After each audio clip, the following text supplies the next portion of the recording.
거룩하신 하나님 아버지, 귀한 예배의 자리로 인도하여 주시며 찬양으로 영광 돌리게 하시는 애 감사합니다.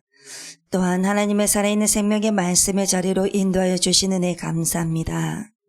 이 시간 하나님의 생명의 말씀을 듣는 우리의 모든 심령 가운데 깨닫는 은혜를 주셔서 말씀을 순종하는 삶이 되게 하여 주옵소서. 또한 말씀으로 통해 주님의 뜻을 발견하게 하여 주옵소서. 말씀으로 우리를 새롭게 하실 살아서 역사하시는 예수 그리스도의 이름으로 기도드리옵나이다. 아멘. 이 시간 하나님의 영이요 생명의 말씀은 마태복음 8장 1절부터 4절 말씀입니다. 하나님의 살아있는 생명의 말씀 마태복음 8장 1절부터 4절 말씀 다 함께 합독하겠습니다. 예수께서 산에서 내려오시니 수많은 무리가 따르니라. 한 나병 환자가 나와 절하며 이르되 주여 원하시면 저를 깨끗하게 하실 수 있나이다 하거늘 예수께서 손을 내밀어 그에게 대시며 이르시되 내가 원하노니 깨끗함을 받으라 하시니 즉시 그의 나병이 깨끗하여진지라. 예수께서 이르시되 삼가 아무에게도 이르지 말고 다만 가서 제사장에게 내 몸을 보이고 모세가 명한 예물을 드려 그들에게 집증하라 하시니라. 아멘. 우리가 오늘 마태복음 8장을 읽었습니다. 그런데 사실 8장으로 바로 시작되는 것이 아닙니다. 예수님께서는 이미 5장에서 산에 올라가셨습니다. 그리고 산 위에 앉으셔서 제자들과 무리들에게 말씀하셨습니다. 그 설교의 내용이 바로 5장, 6장, 7장에 기록되어 있습니다. 이 본문을 산상수훈이라고 말합니다. 그 예언은 성도가 그리스도인들이 이 세상에 있을 동안에 어떻게 살아갈 것인가에 대해서 하나님이 주신 유일한 규범이고 표준이기 때문입니다. 예수님의 이 상상수훈을 다 말씀하시자마자 거기에 앉아있던 무리들이 그 말씀이 너무나 좋아서 그 능력 앞에 모든 사람이 감명을 받았습니다. 이것이 산상 위에 있었던 일입니다. 산 위에서 그렇게 설교를 다 하시고 내려오십니다. 산 위에서만 계시는 것이 아니라 내려오시는데요. 많은 병들 가운데서도 열병도 있고 장티푸스도 있고 여러 가지 병들도 많이 있는데 제일 먼저 8장에 나오는 문둥병 나병 환자입니다. 한센스 병이라고도 합니다. 제일 먼저 마태복음 5, 6, 7장 산상수훈을 말씀하시고 난 다음에 오자마자 나병 환자를 치료하십니다. 영적인 말씀은 다 들었습니다. 그리고 실제적으로 육체적인 나병 환자를 치료하셨습니다. 그러나 육체적인 것뿐만 아니라 우리에게는 영의 말씀이 들어왔기 때문에 우리의 영적인 부분도 오늘 나병 환자로 통해서 봐야 된다는 것입니다. 그만큼 중요하다는 것입니다. 그래서 이 산상수훈이 우리가 살아갈 동안에 크리스찬들이 어떻게 살 것인가에 대한 규범입니다. 그래서 이 말씀 이후에 바로 따르는 것이 나병 환자의 치유입니다. 그래서 8장에서부터 예수님은 산 아래로 내려오셨습니다. 내려오시자마자 예수님은 말씀하시는 분에서 행동하시는 분으로 기적과 이적과 표적을 우리에게 보여주시고 계십니다. 문둥병 환자, 다시 말하면 한센스 병을 다 고쳐주시고 백부장의 하인도 고쳐주시고 그리고 베드로의 장모의 열병 그리고 장티푸스를 고쳐주시고 그리고 갈릴리 바다를 잔잔케 하시고 그리고 귀신도 쫓아내고 이렇게 수많은 액션을 취하셨습니다. 이렇게 우리 예수님은 쉴 틈 없이 행동하심으로 사역을 하고 계십니다. 여기서 우리가 알 수 있는 사실은 바로 예수님은 언제나 말씀을 먼저 하시고 그 다음에는 반드시 행동을 취하시는 분이라는 것입니다. 따라서 예수님은 말씀이 행동보다 앞섭니다. 그래서 예수님은 먼저 설교를 하시고 말씀을 가르치시고 그 다음에는 설교하신 것을 가르치신 것을 행동으로 보이십니다. 그렇게 기적을 창조하신 분이십니다. 그래서 무에서 유로 창조하십니다. 없는 것에서 있는 것으로 그리고 있는 것을 얻게 하시고 우리 사람은 유대인들처럼 말씀보다도 행동을 먼저 요구하십니다. 먼저 기적을 보여주고 이적을 행하면 그때야 믿겠다라는 것이죠. 이렇게 우리는 행동을 먼저 요구하지만 우리 예수님의 방법은 언제나 말씀을 먼저 하시는 분이십니다. 예수님의 말씀이 선포되지 아니하신 곳에는 하나님의 역사는 일어나지가 않습니다. 그래서 저와 여러분들이 변화의 역사가 일어나면 내 마음의 심령이 말씀의 씨앗이 먼저 떨어져야 합니다. 내 안에 말씀의 씨앗이 내 안에 없는 한 변화된 역사가 일어나지가 않습니다. 이것이 바로 천국의 원리입니다. 하나님의 말씀이 먼저 선포되지 아니한 자리에 주님이 나타나시는 법이 없으시기 때문입니다. 여러분, 예수님은 왕이시죠. 왕은 나팔소리가 울리기 전에 그동안의 모습을 드러내지 아니하십니다. 이 진리는 우리에게 대단히 중요합니다. 그런 것처럼 먼저 우리는 성경 말씀을 들어야 됩니다. 하나님의 말씀을 먼저 받고 하나님의 말씀 앞에서 우리 자신이 감동을 받아야 합니다. 그 다음에 그 사람의 마음에 주님이 오셔서 역사를 하신 것입니다. 그래서 성령으로 통해서 감동이 되어야 하고 영감이 되어야 합니다. 그 영감으로 통해서 주님이 들어오시기 때문입니다. 오늘날 수많은 성도들이 왜 실제적인 변화가 일어나지 않는지, 그렇게 수십 년을 믿음 생활을 했는데 왜 생활의 변화가 일어나지 않고 바뀌지 않을까요? 그 원인이 있습니다. 그것은 바로 말씀을 선포하시는 주님 앞에 무릎을 꿇지 않았기 때문입니다. 무릎을 꿇는다는 것은 신하가 왕에게 하는 행동입니다. 종이 주인에게 해도 이상하지 않고 당연한 것입니다. 우리가 하나님 앞에 경배하고 경외하는 것은 당연한 것입니다. 어색하지가 않습니다. 그것은 누가 하라고 해서가 아니라 당연히 종은 주인 앞에서 고개 숙이게 되는 것입니다. 그것이 자연스러운 것입니다. 그런데 우리는 말씀을 선포하시는 주님 앞에 무릎을 꿇지 않기 때문에 오늘날 수많은 성도들이 실제적으로 변화가 일어나지가 않는 것입니다. 항상 눈앞에 보이는 뭔가를 찾아 헤매 다니기 때문입니다. 말씀을 이제 등한시합니다. 등한시하기 때문에 교회는 다니는데 실제로는 하나님의 능력이 나타나지가 않는 것입니다. 체험을 하지 못하는 것이죠. 그래서 예수님은 산 위에서만 말씀하시는 분이 아니라 앉아 계시는 분이 아니라 예수님은 말씀하신 것을 산 아래로 내려오셔서 실행을 하시는 분이십니다. 그것은 산 아래에 있는 사람들에게 문제 있는 사람들이 있다는 것을 아시고 걸어오시는 것입니다. 그래서 인간들의 고통을 해결해 주시기 위해서 내려오십니다. 어차피 우리 예수님이 그러한 인생을 사시기 위해서 오셨습니다. 그분은 산에서 산 아래로 내려온 것뿐만 아니라 하늘에서 이 땅으로 지구로 오셨습니다. 그것은 바로 산 아래에 많은 사람들의 문제, 울부짖음이 있었기 때문에 위에서만 있을 수가 없는 것이었습니다. 그래서 우리 주님은 그 산 아래로 몸소 내려오셨습니다. 그야말로 행동하셔야 할 사람이 살고 있는 현장으로 오신 것입니다. 사람이 어떻다라는 것을 다 아시고 다 보시고 가신 분이 예수님이십니다. 오늘 이 시간도 마찬가지입니다. 예수님은 강단에서 인간 설교자를 통해서 말씀만 하고 서 계시는 분이 아니시다라는 것입니다. 예수님은 강단에서 인간 설교자를 통해서 말씀하시지만 동시에 강단 아래로 내려오십니다. 그래서 말씀을 듣는 자들에게 마음 깊은 곳으로 들어오십니다. 말씀을 깊이 듣는 자들의 마음의 세계로 들어가십니다. 특별히 그 마음의 세계는 어떤 것이냐면 오늘 본문에서 본 말씀처럼 문우병 환자의 고뇌와 절망에 빠져있는 곳으로 오십니다. 그리고 중풍병자의 신음소리가 있는 곳으로 오십니다. 갈릴리 바다와 같이 심한 폭풍이 휘몰아치는 심령의 바다 한가운데로 오십니다. 오늘 저와 여러분들의 심령의 옷으로 달려오십니다. 이처럼 우리 예수님은 그때만이 아니라 오늘 이 시간에도 강단에서 말씀하시고 저와 우리의 마음에 찾아오십니다. 이 사실을 여러분이 꼭 기억하시길 바랍니다. 이곳에 지금도 주님이 와 계십니다. 내가 듣는 순간, 내가 말씀의 귀를 기울이는 순간 예수님은 이미 우리의 마음에 찾아오셨습니다. 주님은 이 시간에 저와 여러분이 있는 현장에 함께 계십니다. 우리 예수님이 산 아래로 내려오셔서 제일 먼저 만나서 고쳐주신 병이 바로 나병이었습니다. 이것은 우리에게 상당한 교훈을 주는 것입니다. 많고 많은 병 중에서 무엇 때문에 문둥병자를 먼저 만나셨고 이 나병 환자를 먼저 다루셨을까요? 왜 성경에서는 나병 환자를 제일 먼저 앞세워서 기록하고 있을까요?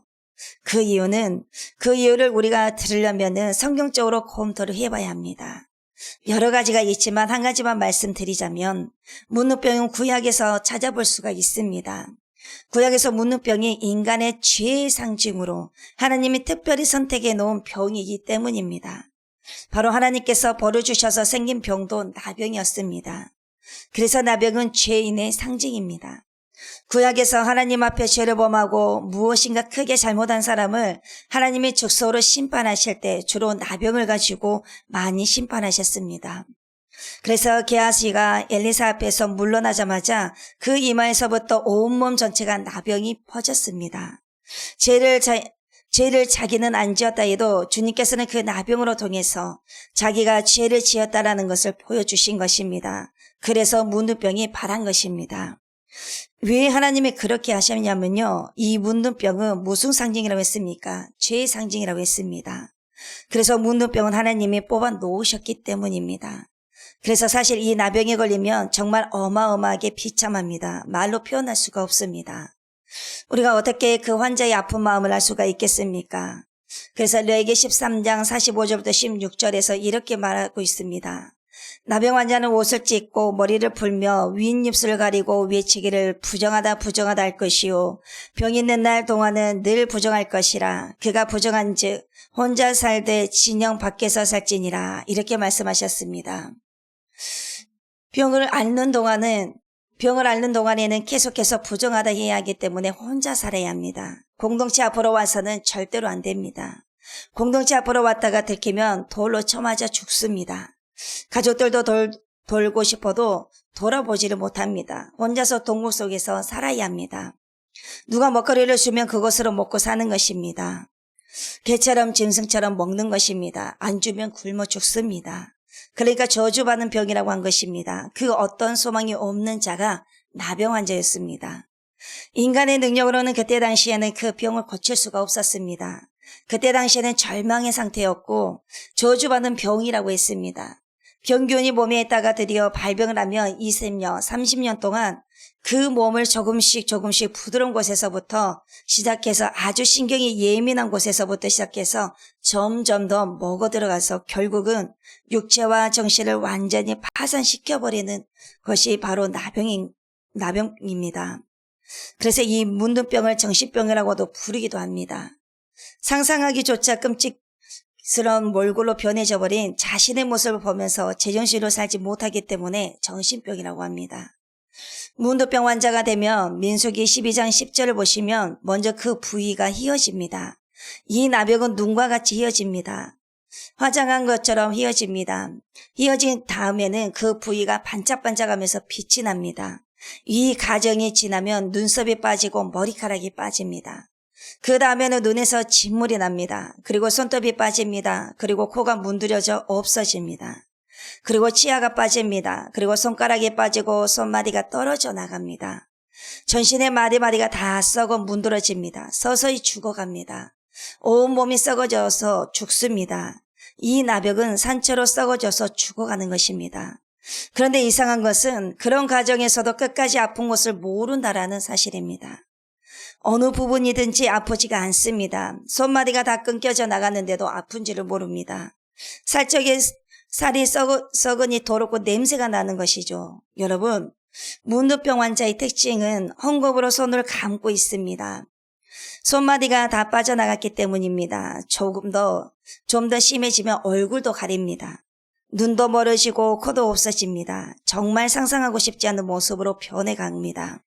그렇게 비창한 병입니다. 그러니 하나님이 이 병을 죄와 죄인이 상징으로 내세웠을 때는 충분한 이유가 있지 않냐는 것입니다. 문둥병자가 갖고 있는 모든 특성이 죄인에게 그대로 다 있다라는 것입니다. 죄인은 누굽니까? 하나님 앞에 부정한 자입니다. 만물 중에 가장 더러운 것, 냄새난 것, 썩은 것, 그것은 인간이라고 했습니다. 하나님이 보실 때 인간은 그런 존재들입니다. 모든 인간은 하나님 앞에 부정합니다. 우리는 하나님 앞에 설 때마다 나는 부정하오 나는 더럽소 하고 외쳐야 되는 문둥병 환자와 같은 위치에 있는 것입니다. 뿐만 아니라 죄인은 하나님과 교제가 단절된 사람들입니다. 아무리 우리가 하나님 저를 살려달라고 외쳐도 죄인은 하나님과 만날 수 없는 것입니다. 하나님과 원수입니다. 뿐만 아니라 하나님은 말씀하십니다. 죄인을 일컬어서 죄와 허물로 죽었다고 했습니다. 우리는 살았다고 말할지 모르지만 실제로 하나님이 보시기에는 우리는 죽은 시체들입니다. 살았으나 죽었다라는 것입니다. 그래서 뿐만 아니라 죄인에게는 소망이 없습니다. 그러니 나병 환자에게 주어진 특성이 그대로 우리에게 있다라는 것입니다. 우리는 예수님의 산에서 내려오시자마자 문둥병을 먼저 다루시는 데에서 두 가지를 알아야 합니다. 첫 번째는 예수님이야말로 문둥병을 고칠 수 있는 능력자인 것처럼 영적으로 문둥병이든 죄인들을 깨끗하게 하실 수 있습니다. 그러므로 유일한 구원자라는 것을 이 사건을 통해서 보여주고 있는 것입니다.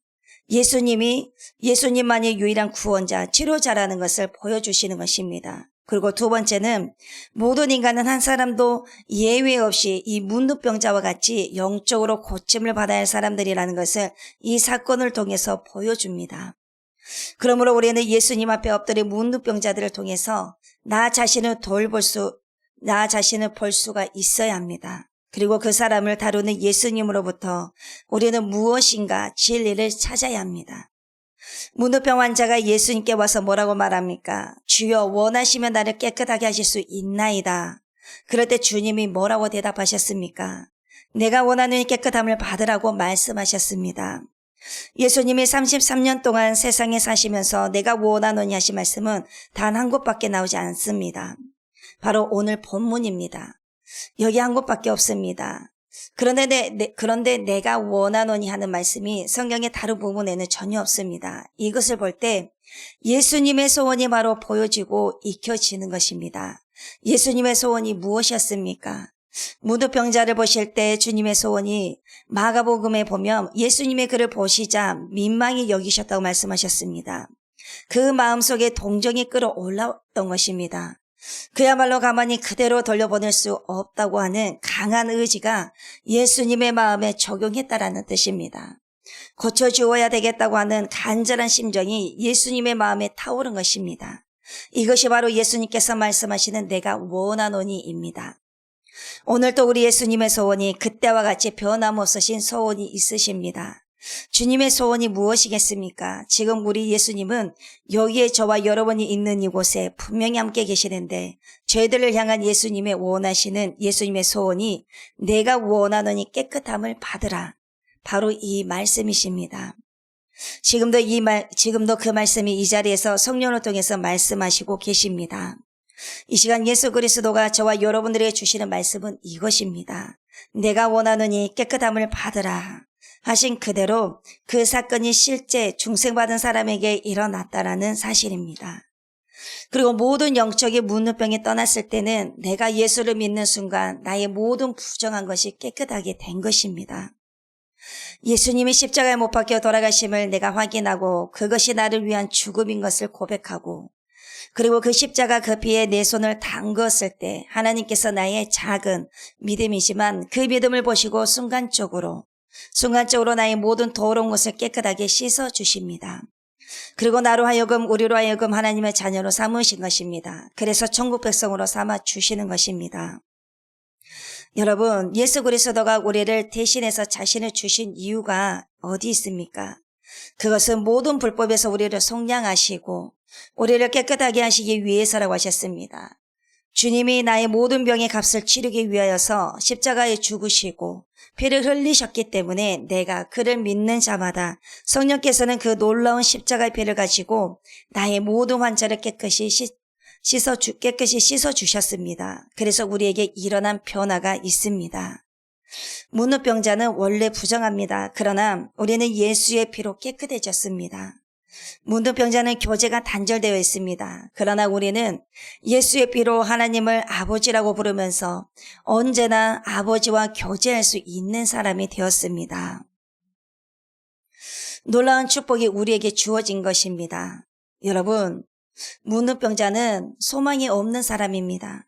그러나 저와 여러분들은 오직 예수님의 보혈의 피로써 예수 안에서 새로 지음을 받은 소망을 가진 하나님의 새 백성이 되었습니다.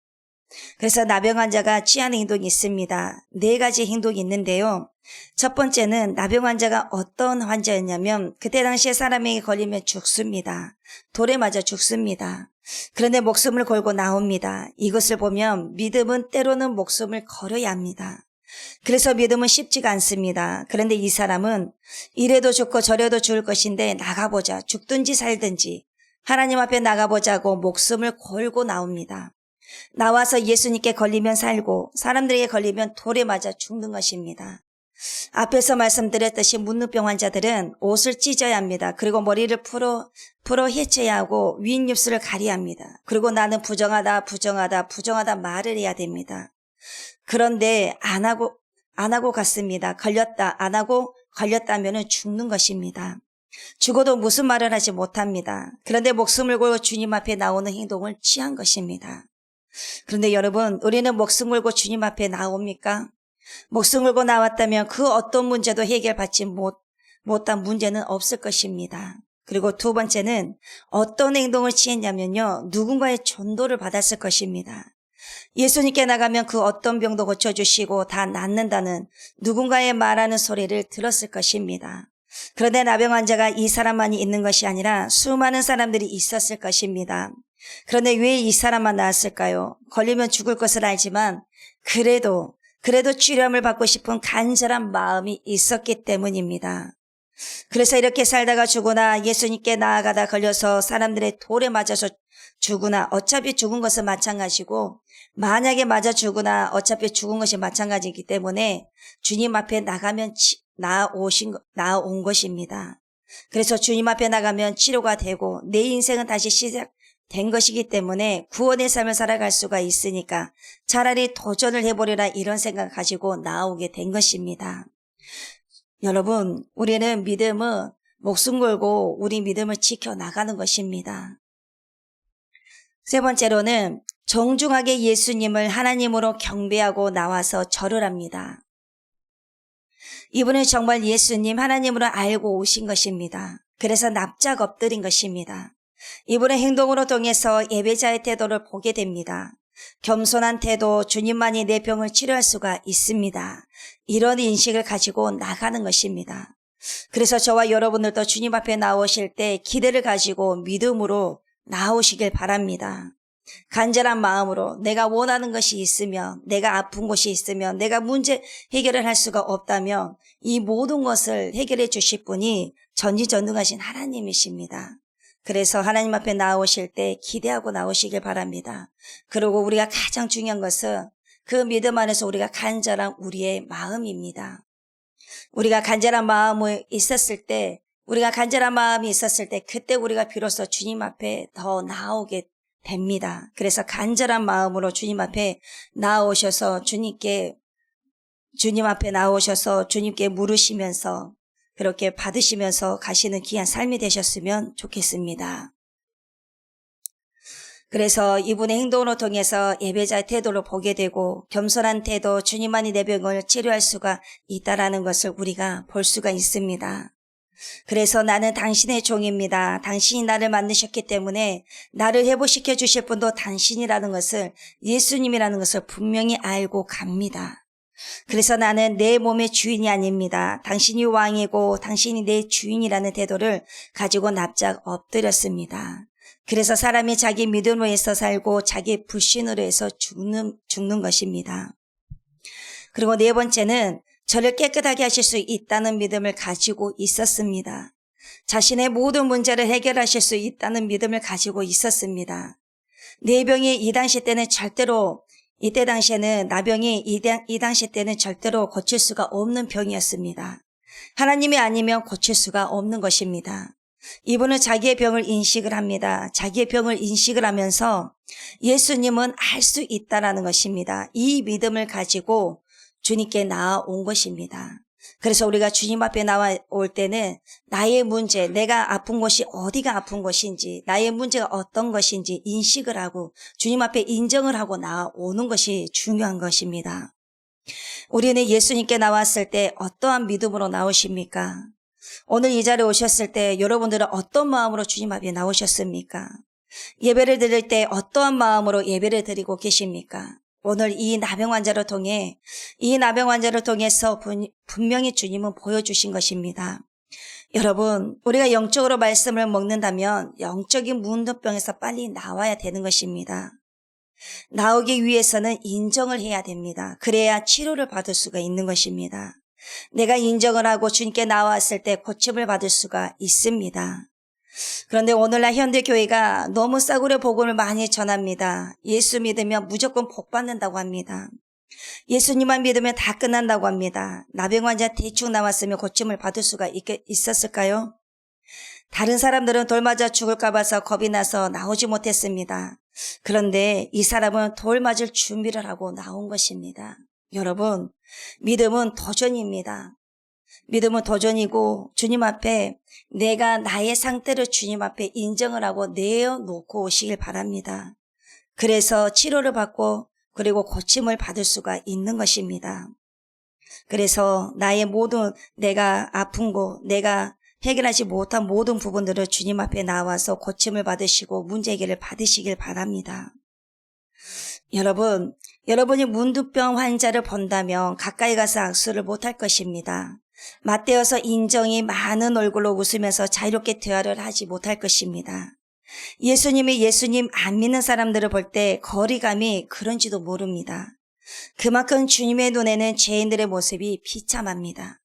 그러므로 주님은 그런 사람을 앞에 놓고는 다른 것 생각 안 합니다.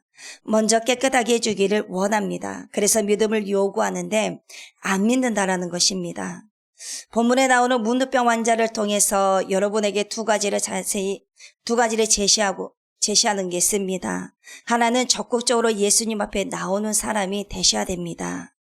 문두병 환자는 죽음을 각오하고 나온 사람입니다. 왜냐하면 문두병 환자가 무리들이 많이 있는데 감히 어디라고 끼어들 수가 있겠습니까? 끼어들었다가는 돌멩이에 맞아 죽습니다. 그러나 그럼에도 불구하고 나병 환자는 죽음을 각오하고 예수님 앞에 나왔습니다. 맥도원 목사님은 이런 사람을 좋아한다고 했습니다. 자기는 교회에서 제일 앞자리에 앉은 사람을 제일 사랑한다고 말했습니다. 그 이유가 무엇이냐면 신앙생활을 하려면 좀 적극적으로 한 사람을 좋아한다라는 말입니다.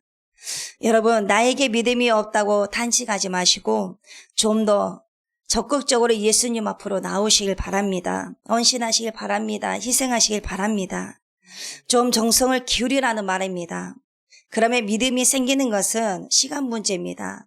그 속에서 내가 주님 앞에 더 나왔을 때, 주님 앞에 내 모든 것을 더 드렸을 때, 헌신했을 때, 희생했을 때, 그때 주님께서 우리에게 믿음을 주시는 것입니다. 믿음은 하나님의 선물입니다. 그래서 여러분, 이 문우병 환자를 보면은 주님 앞에 나와서 무엇을 했다고 했습니까? 엎드려 절했다고 했습니다. 이 말은 사람에게 사용하는 말이 아닙니다. 신에게만 사용하는 용어입니다. 예배한다라는 뜻입니다. 예수님 앞에 나온 그가 왜 예배하는 자세를 취했습니까? 예수님을 하나님의 아들로 인정했다라는 것입니다. 그리고 그 입에서 주여라고 했습니다. 라비라는 말이 아니라 하나님이라는 것입니다. 여러분, 여러분의 적극적인 태도로 예수님 앞에 나온 다음에 한마디로 자신의 모든 견해나 선입견 다 접어두시고 예수님을 하나님이시오, 나의 구원자로 엎드려서 고백하십시오. 완전히 승복하십시오. 그렇게 하면 우리 예수님은 시간 지체하지 아니하시고 즉시 손을 내밀어서 그 문두병 환자를 대시며 내가 원하노니 깨끗함을 받으라. 그 손이 오늘도 살아 있습니다. 피가 흐르고 있습니다. 여러분, 우리 주님의 소원은 딱 한 가지입니다. 하나님께서 창조하신 백성들이 철저히 자신들의 죄악을 회개하고 자신이 문두병 환자라는 것을 인정하고 주님 앞에 나아오는 것입니다. 이렇게 알고 주님 앞에 진심으로 나오게 되면 우리들의 모든 영적인 문두병을 우리 주님께서 치료해 주십니다. 오직 예수 피로 말입니다. 여러분, 우리의 영적인 문두병을 고칠 수 있는 방법은 오직 하나님밖에 없습니다. 그것은 우리의 모든 죄악을 깨끗하게 하실 예수 피밖에 없습니다. 저와 여러분들이 오직 예수 피로 산 시체에서 진짜 살아있는 생명으로 옮겨지는 삶으로 살아가시길 간절히 바랍니다. 한 주를 살아가시면서 주님 앞에 더 적극적으로 나오시길 바랍니다. 그리고 아직까지 해결되지 못한 나의 모든 죄들을 주님 앞에 회개하시길 바랍니다. 그러므로 말씀으로 한 주를 살아가시면서 말씀으로 순종하시면서 살아가시는 귀한 삶이 되시기를 바랍니다. 기도하시겠습니다. 사랑의 주님, 우리의 마음 심령이 주님의 말씀으로 뿌리 깊게 내려 주옵소서. 그래서 영적으로 잘 분별하여 영적으로 나병 환자가 되지 않도록 성령으로 충만케 하여 주옵소서. 또한 내 삶의 주인은 내가 아니라 주님이시라는 것을 인정하며 주님을 의지하며 신뢰하며 말씀 순종하는 믿음의 고난, 귀한 삶이 될 수 있게 하여 주시옵소서. 그러므로 하루하루 살아갈 때마다 주님을 의지하며 주님의 말씀에 순종하는 귀한 삶이 될 수 있도록 주님의 은혜로 덧입혀 주옵소서. 감사를 드리며 예수님의 이름으로 기도드리옵나이다. 아멘. 하늘에 계신 우리 아버지여, 이름이 거룩히 여김을 받으시오며 나라가 임하시오며 뜻이 하늘에서 이루어진 것 같이 땅에서도 이루어지이다. 오늘 우리에게 일용할 양식을 주시옵고 우리가 우리에게 죄 지은 자를 사하여 준 것 같이 우리 죄를 사하여 주시옵고 우리를 시험에 들게 하지 마시옵고 다만 악에서 구하시옵소서. 나라와 권세와 영광이 아버지께 영원히 있사옵나이다. 아멘.